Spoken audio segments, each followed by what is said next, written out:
দপ্তরে দপ্তরে না ঘুরে এখন থেকে অনলাইনেই আবেদন করতে পারবেন সড়ক দুর্ঘটনার কবলে পড়া ভুক্তভোগীরা। বরাবরের মতোই আবেদনের ক্ষেত্রে মানতে হবে 30 দিনের আইনি সময়সীমা। দুর্ঘটনার শিকার ব্যক্তি ও পরিবারকে আর্থিক সহায়তার বিধান থাকলেও এতদিন প্রক্রিয়াটি ছিল অনেকটাই জটিল। সেই ভোগান্তি কমাতে ডিজিটাল সেবার দ্বার উন্মোচন করল বিআরটিএ। তাদের সার্ভিস পোর্টাল বিএসপি-তে লগইন করেই করা যাবে আবেদন। পোর্টালের আর্থিক সহায়তা তহবিল অপশনে গিয়ে প্রয়োজনীয় তথ্য দিলেই মিলবে অ্যাকনলেজমেন্ট স্লিপ, যা যাচাই বাছাই শেষে পৌঁছে যাবে ট্রাস্টি বোর্ডের টেবিলে।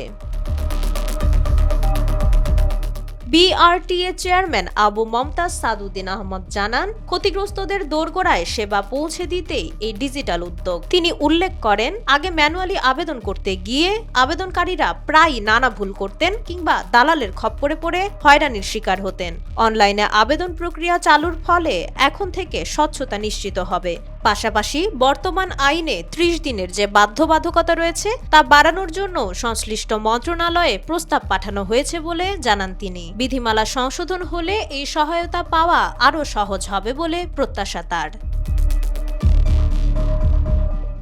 আইন অনুযায়ী সড়ক দুর্ঘটনায় নিহত ব্যক্তির পরিবার পায় 5 লাখ টাকা এবং আহতরা পান 3 লাখ টাকা।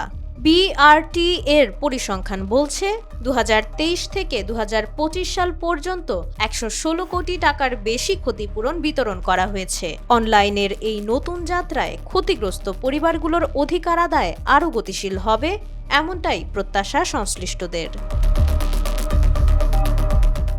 মাইশা মালিহা, সময়ের আলো।